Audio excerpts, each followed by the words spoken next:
Welcome students, welcome again to this next video lecture, and we are going to study right now. The topic is that translation as problematic discourse, and actually this is the lecture number 11, but these lectures, the, the lectures that is mentioned in the PPT having the duration of 1 hour, but we are going to split it between 30 minutes. Okay, so as usual it is very easy for you to grasp the information, so that's why we are splitting this every video in 30 minutes, 28 minutes, or not more than 40 minutes. Okay, so let us go to this next slide. And in this current video lecture we are going to study what are the problems we face while translating the information. As it is said before, you may or you as you know that whenever you translate the information from other language to your mother tongue, you think in your regional language. Okay, but somehow it is depend upon the culture, depend upon the person, depend upon the organization, whether to translate those information content or not. So these things we are going to study in this current video lecture. So welcome back to the class on international business communication. Today we will talk about translation as a problematic discourse, and we have discussed a lot of different things in this class. But today I will take you through another very interesting aspect of intercultural communication, which deals with primarily translation of concepts from one channel of thought to another, from one language to another, so on and so forth.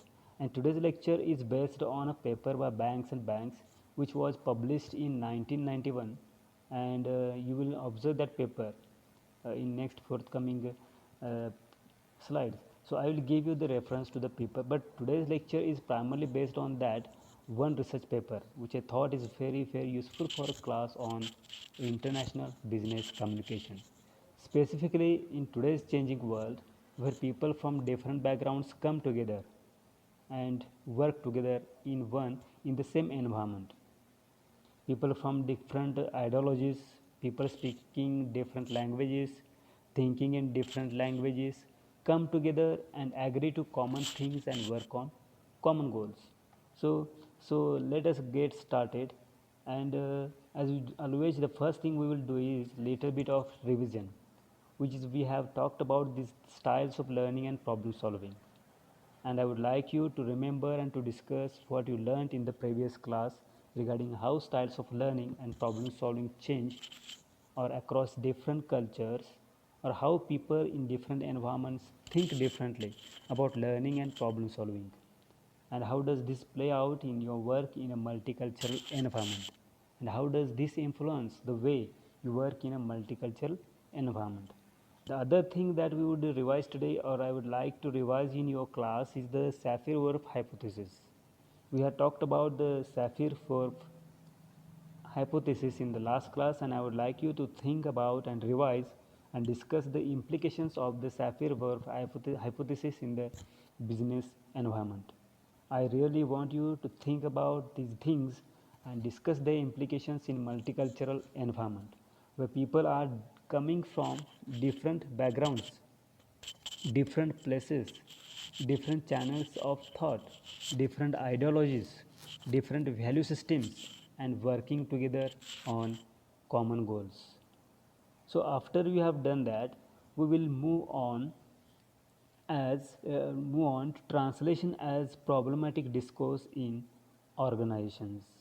Okay, and the paper which is referred here by the same name, it is called Translation as Problematic Discourse in Organizations, and it was published in the Journal of Applied Communication Research in November 1991, and the authors are professors Stephen P. Banks and Professor Anna Banks, both of whom are work professors at the University of Idaho.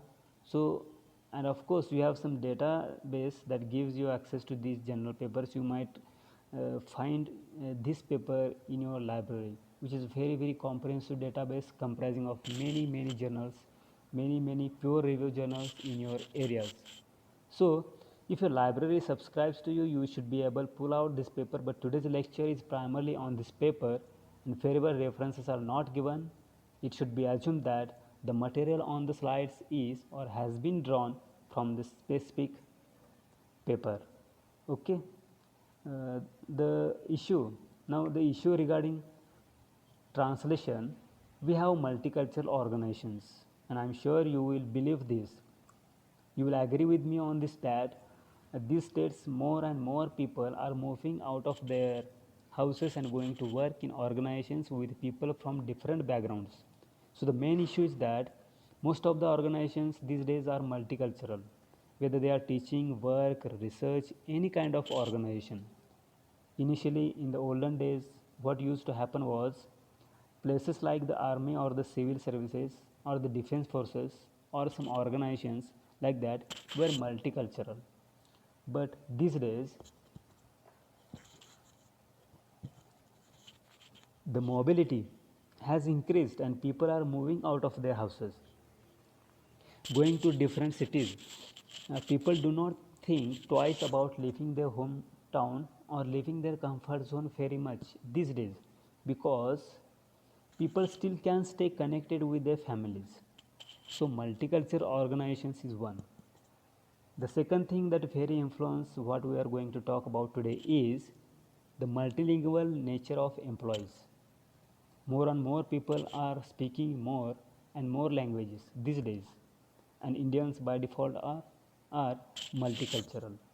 I'm sure you will agree with that. Most of us, I'm not saying all of us, but most of us speak and are able to think in more than two or three languages.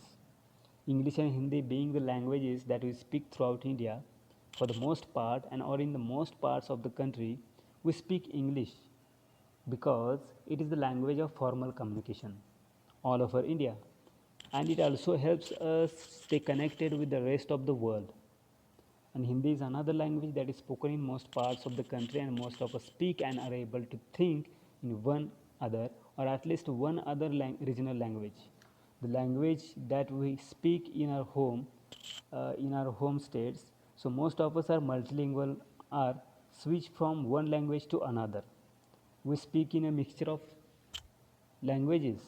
I know this may sound very strange to people from monolingual countries, where you learn the second language as more of a necessity than anything else.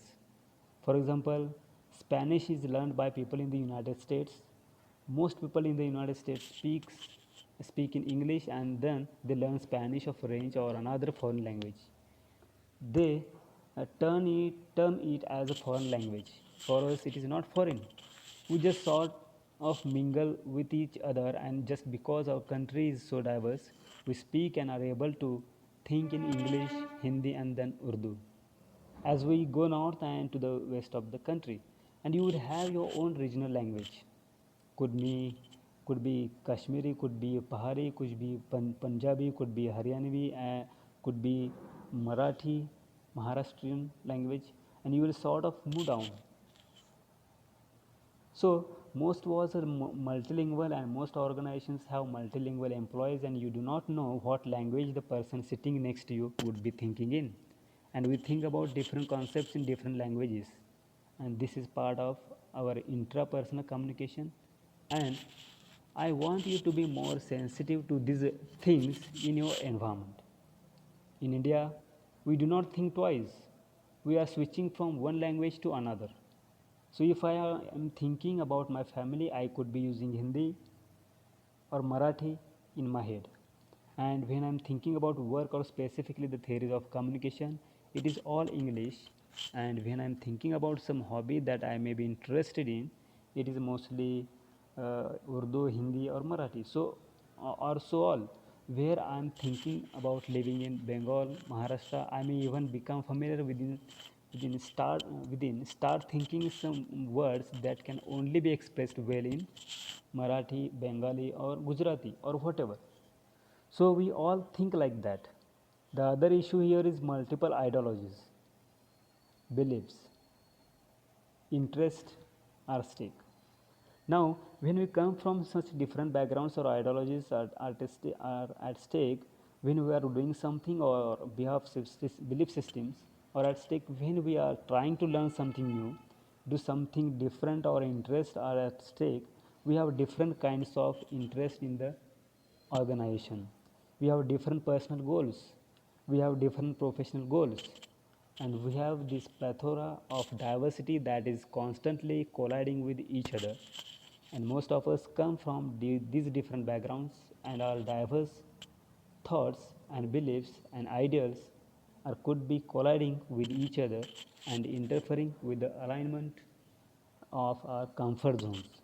So, communication, as we have been discussing since the very beginning, is more of an alignment of comfort zones. It is more about drawing, coming to the same platform, coming to the same level, or talking on the same wavelength, as we say, normal balance.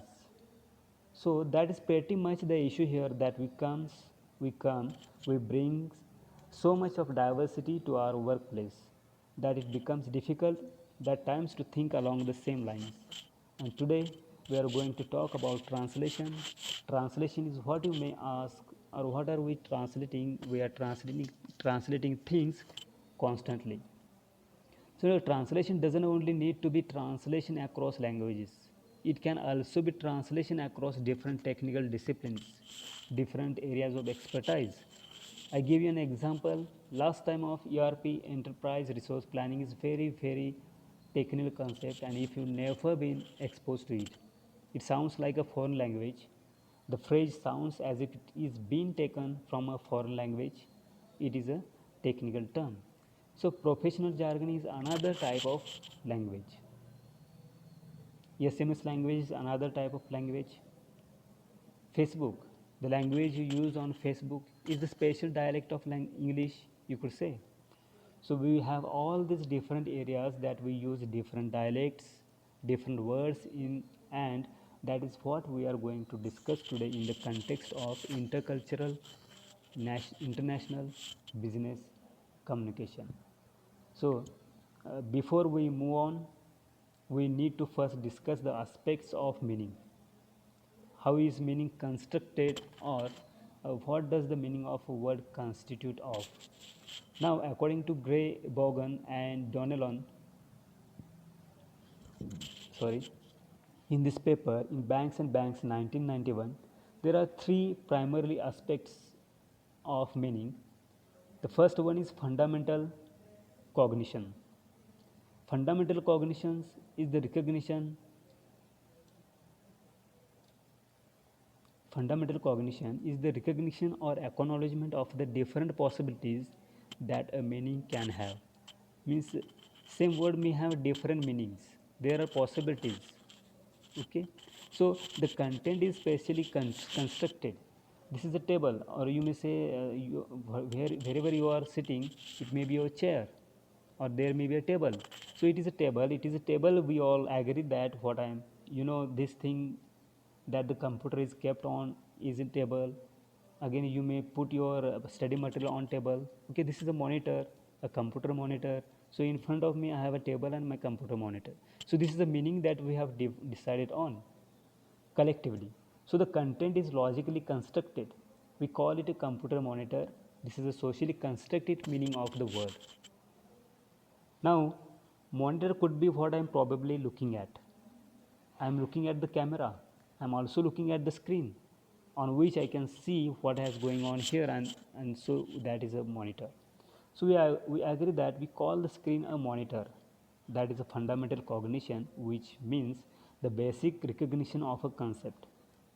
The second thing here is the maps of a causal relationships that link fundamental concepts. That means that these are the connections we draw between different fundamental concepts. So what I am doing now is looking at the computer, or I am looking at the screen. So one fundamental concept is seen with my eyes, the other fundamental concept is a monitor.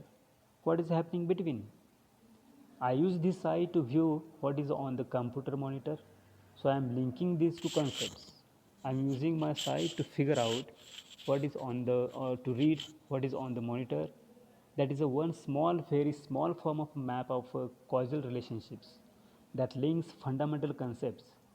The connections we draw between fundamental concepts, that is the second aspect of meaning. The third aspect of meaning is the interpretations we draw based on values and ideology. How do I interpret what I am doing here? And am I looking or am I reading? Am I just seeing the monitor or am I reading? So I assume that if there is something sensible written on the monitor, I will rewrite, or if there is something that I'm sitting at work, so I'm not just looking at the monitor and reading what is on the monitor. Now it is at a very basic level, but then when we talk about interpretations, this is what is influenced. The interpretations are what is influenced by the different ideologies and value systems that we bring to our workplace, and these are culturally and contextually determined. Then, now what happens? Now, what happens when we have these different aspects of meaning? We try in an organization in a place where we are trying to work together. We try to come upon coincident meanings. We try and draw coincident similar meanings. And what are coincident meanings? Coincident meanings are interpretations that are drawn in a similar manner by people who have similar reasons for drawing the same interpretations from the same concept. So it sounds very complicated, but it is not. If you look at it very closely, what the sentence means is that coincident meaning, that is, being on the same wavelength. You are interpreting whatever you see in a manner similar to another person who is in the same concept as you. So this is essentially, and who decides how we draw these meanings. Now, according to banks, particular meanings become coincident when the expectations and related actions of members coincide. That's why it is called on the similar wavelength.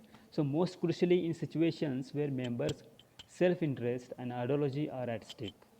So what we are essentially are saying here is that if we have the same goal from a situation, the possibility of us drawing the same meaning from that situation would be very high. That is what is a coincident meaning. So let us read the definition again. Coincident meanings are interpretations that are drawn in similar manner. So the same kind of interpretation drawn by people who have almost the same, similar, that is why we say similar and not same. By people who have similar reasons, almost same reasons for drawing the same interpretation from the same concept. Our reasons from interpretation are the same. Our reasons for viewing something are the same. So we are in a position or context is the same, and that influences how we draw the same meaning from the same concept, and this is what is meant by coincident meaning. So the other issue that I would like to bring to the table today is the organization as a symbolic activity. When we talk about organizations, what do we think of? We think of lots of people doing lots of things, and then when we define an organization, we say an organization is a connection of small units engaged in specific tasks that are ultimately geared towards the same common goals. So they are connected through these tasks that ultimately connect and form a network and help this collection of people and activities to one common goal. But we are looking at organization as slightly differently here. We say that an organization is people. It is only people. It is people with different socio-cultural backgrounds. It is people with different goals. You may have a different reason for joining an organization than the person sitting next to you. You want to make money, the other person wants to learn something new. The third person just wants to support his family. So you know or you trying to move into a different direction that what you are doing. So it is people with different socio-cultural backgrounds, okay, and people with different goals, with different reasons for pursuing this goal. We all want to make money. Why? One person wants to build a house, the other person wants to travel the world, the third person wants to support his parents, the fourth person wants to get married and have a family of his own. So we have different reasons for earning money. Fifth person says, I will earn tons of money now and retire at 40 or 45. So we have different reasons for pursuing these goals, and all of us come together in an organization, and then we try and create a sense of common goal. We may not have the same goal, but we try and agree upon one common goal. Yes, I have my personal goals, but I also have a goal that matches what you are earning for. We try and create a sense of a common goal, and we try to work together to achieve this mutually decided upon common goal. We agree upon this mutually decided.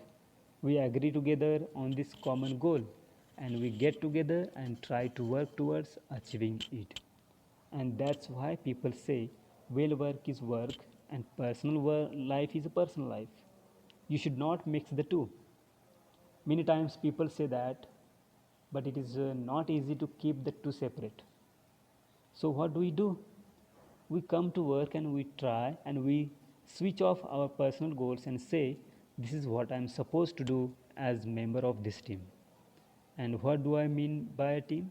It is a group of people who have decided that they will work towards a common goal. So everybody is going to be a little uncomfortable about the common goal, but we all align our comfort zones. We expand our comfort zones to accept a complete common definition of a goal, and we try and work towards it. And usually, without compromising on any of the differences listed above, that is another complication in an organization. We try and create a sense of this common goal without compromising on the differences in our socio-cultural backgrounds. So I am Maharashtrian, I am going to work with Kashmiri, and I am going to work with the Gujarati, and I am going to work with the Tamilian, and I am going to work with the Andhra. I am going to work with the Bengali in the same office.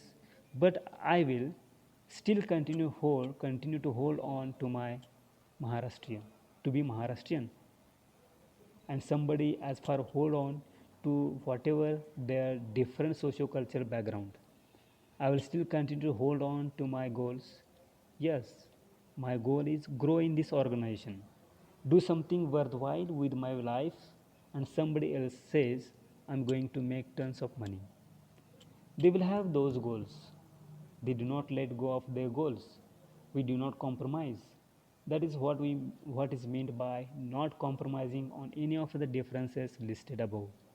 And I will continue to have these different reasons for pursuing my goal. I want to learn more. Why? Because I just have this urge to learn. Somebody else may say, I want to learn more so that my skill sets expands and I am able to move to a different organization where I can ultimately do what I like. So we do not compromise on these things, and as soon as we get a chance, we do what our heart desires. But we come together and create a sense of common goal, and we try and work together towards this common goal. That is what meant by an organization.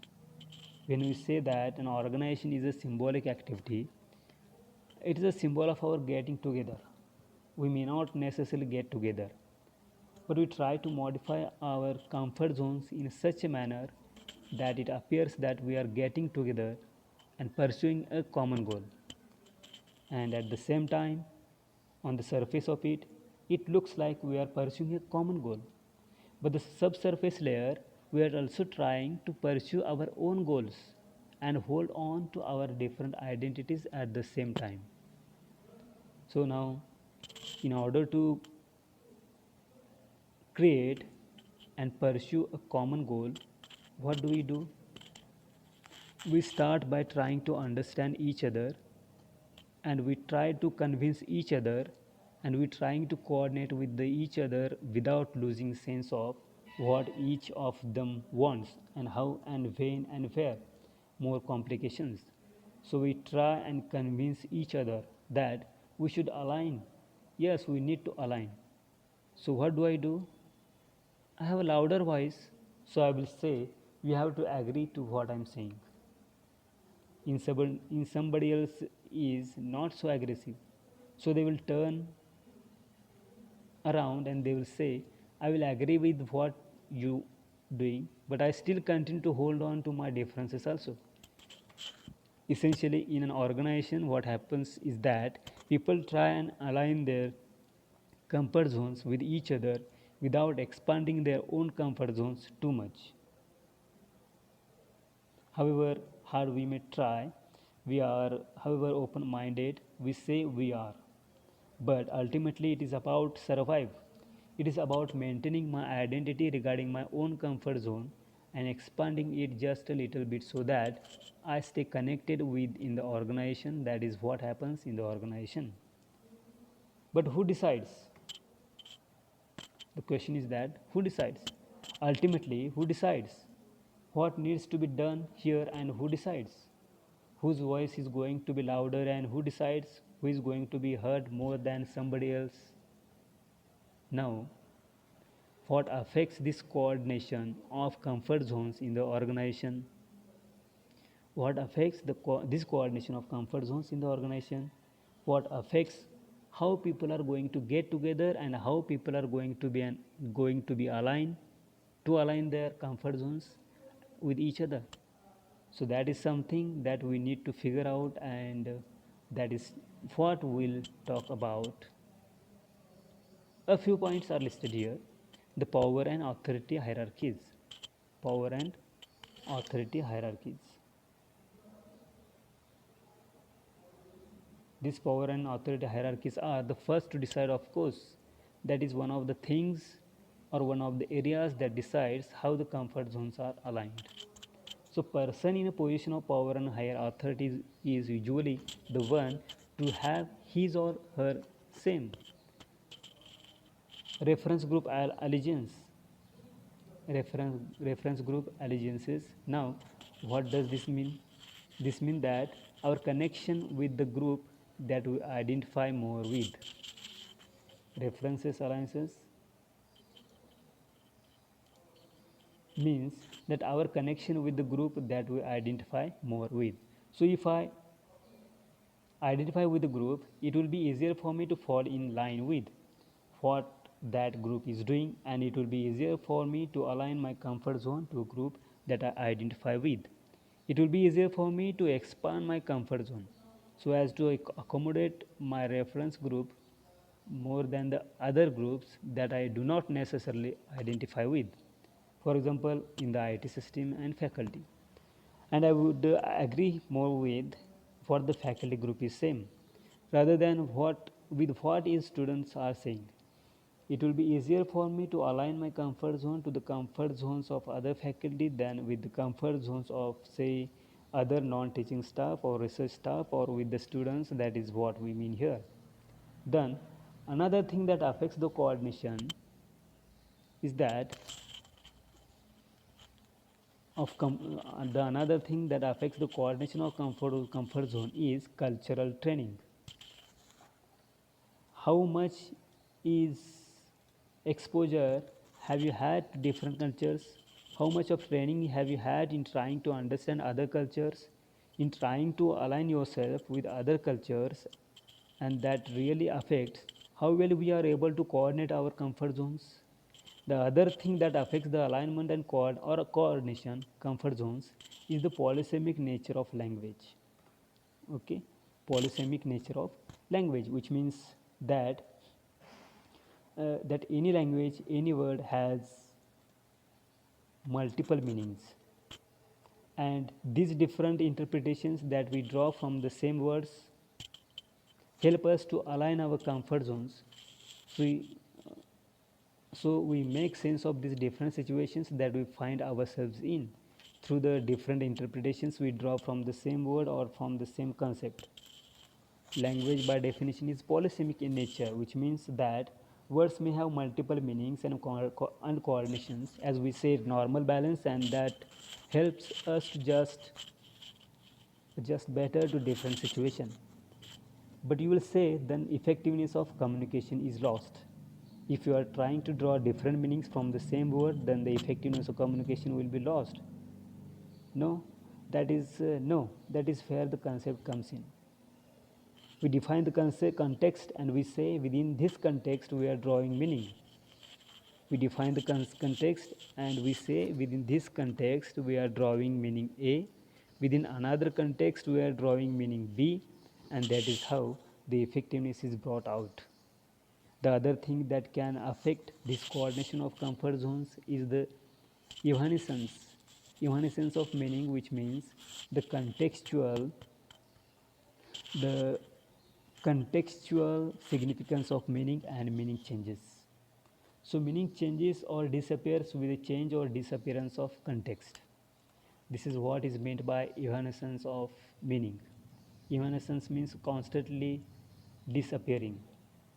So the meaning is relevant only in a particular context. That is what this means, and once that context changes, the meaning also changes.